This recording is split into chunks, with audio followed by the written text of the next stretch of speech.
It seems like dynamic queue is on everyone's mind. A post came out recently by one writer stating that the formerly announced solo queue will be inevitably delayed even further so than the previously stated few weeks after dynamic came out. In making this video, we're now nearing the second quarter of this season. Queue times are long and matchmaking just doesn't work. With so many issues to fix, will solo queue ever come out? Then again, does it need to? My name is Cellybeary. I'm a challenger jungle main from Oceania, best known for his Lee Sin, and I'm here to tell you about my personal account of dynamic queue. Dynamic queue is an interesting concept. Instead of the solo or duo ladder we've competed on for years, you can bring up to 4 friends with you to battle it out for rank. My rise to challenger is a simple one. I've never been amazing at climbing. I've always sustained a win rate close to just over 50%. This means that I slowly improve over time and only make meaningful jumps in rating over a very long period of time. This, however, has not stopped me from reaching the top tier available for my region. As a player, I've always been a solo queue player. This is just how I like to play League of Legends. As a person, I struggle with receiving criticism and having expectations of others. For the past 3 years I've played League of Legends, self-development has been a very individual and solo experience for me. I play League, I make mistakes, I die, and I try to improve. This is called learning. League, as with anything else in life, is something you can study and improve at. This is my passion. Losing games has never really put me down. It's quite the opposite. Every loss is an excuse to improve. League to me is something I never want to be complacent towards. There's always something to get better at. Recently, dynamic queue has been taking away everything I've loved about the ladder system. The ladder system never felt like it cheated me. If you were good enough, you could carry, and if you could carry, you could climb. It's very easy to develop a competitive aspiration to climb to the top one day. And even though I'm far away from where I dream of being, it's still something I want to work towards. Dynamic queue is not a perfect system. It suffers from incredibly long queue times ranging from 25 minutes to 65 minutes for someone at my rating. And this is with my secondary role being support, easily the most infrequently selected role. I know this because, well, don't ask. I made it work. Queue times are exaggerated for a player like me because I herald from a region called Oceania. Oceania is a rank ladder of about 140,000. To give you an idea of how this compares proportionally to other regions, a server such as NA hosts about 1.2 million players. These numbers correlate to players above bronze ranking. Because the player base for my region is so small in comparison, the system results in something I can only call matchmaking hell. It's not uncommon for rank to pit me with 3 to 6 platinum players a game. Take a guess how much LP I earned for this game. Just take a guess. Fucking 18. 18. According to the new system, my ability to win this game was actually a strong representation of my improvement as a player. And this doesn't even address the problem of dynamic queue as a concept. This is simply a fault of queue times and matchmaking not working for a smaller region like mine. So after you're done waiting 45 minutes for a 20-minute game with 6 plats, you can go into the next queue. I hope all that preparation really aids you when you straight up verse anywhere between 3 to 5 OPL players at any one time.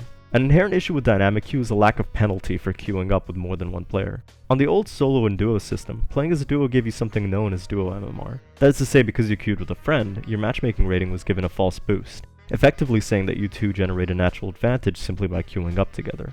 This is because you have a choice in who to play with, not to mention the option for voice comms. It's startling that a game so centered today around the concept of teamwork and overall game strategy doesn't provide players with the ability to communicate, beyond the abuse of the missing ping to question your every mistake. Dynamic queue, however, has no penalty to queuing with more players. The system does not boost your MMR in the way it used to. This is because if the system boosted your MMR for every additional player you had on, you'd win very little and risk losing a lot. You'd have near no incentive to dynamic queue.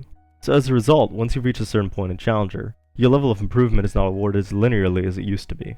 It doesn't matter how well you've improved when you have to verse a team of 5 pro players on voice comms.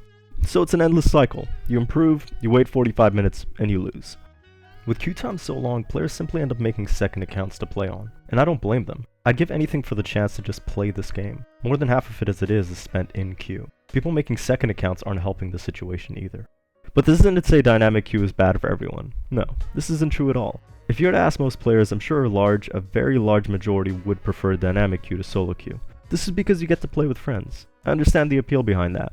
League of Legends is exciting. Esports is a concept which is growing rapidly. Everyone gets to follow a team and players and buy merch and support their heroes. In a way, dynamic queue makes you feel as though you can one day work towards that. You can be a smaller part of something bigger than yourself. This is called teamwork. But if you think of all the players who are at the forefront of esports, they all started out somewhere. Every player starts out somewhere. You work your way from the bottom to the top. I mean, I know he's not all that relevant today, but if you go back a few seasons and look at someone like Faker, he was the biggest thing on the face of esports for a very long time. And where did he start out? Solo queue. Faker was just a solo queue hero who climbed to the top and got picked up by a team. Do you see what I'm getting at? Solo queue is a fire which sparks an ember. Some embers get so hot they leave scars on the sun. With the addition of dynamic queue, we're simply adding another barrier of entry for players to rise to the top and get noticed. This is damaging for the esports scene. Reducing barriers of entry for esports is known as talent management. Talent management is simply trying to widen the pool of talent available. If we limit this to only existing players who are already at the top, we will never give new players a chance to shine, and we will never give wildcard regions a chance to grow. Dynamic Queue is literally stalling player development, and it's killing my drive to play this game anymore. So what happens now? Well, if the players that negatively impact are only at the top, who are a very, very minute fraction of the player base, then we can't expect it to leave on its own. If anything, it has a very positive experience for every other player. These players construct the majority of League of Legends players. Because only a few thousand players are negatively impacted by this, we can never really expect Dynamic Queue to leave. Almost everyone watching this video will have a very difficult time trying to respond empathetically. These problems are very exclusive to the players at the top. I think one thing that can be said is players are naturally taking Dynamic Queue less seriously because they know it's inherently flawed. They'll naturally hold back from caring until solo queue is released. But if it never does see a release, it might be worth it to simply tell us. That way we can at least try to make best do with what we have, rather than holding off for a system that never sees the light of day. Don't make it a promise like the replay system. So what happens now? Well, I can't say. But I don't think Dynamic Queue will be very constructive long term.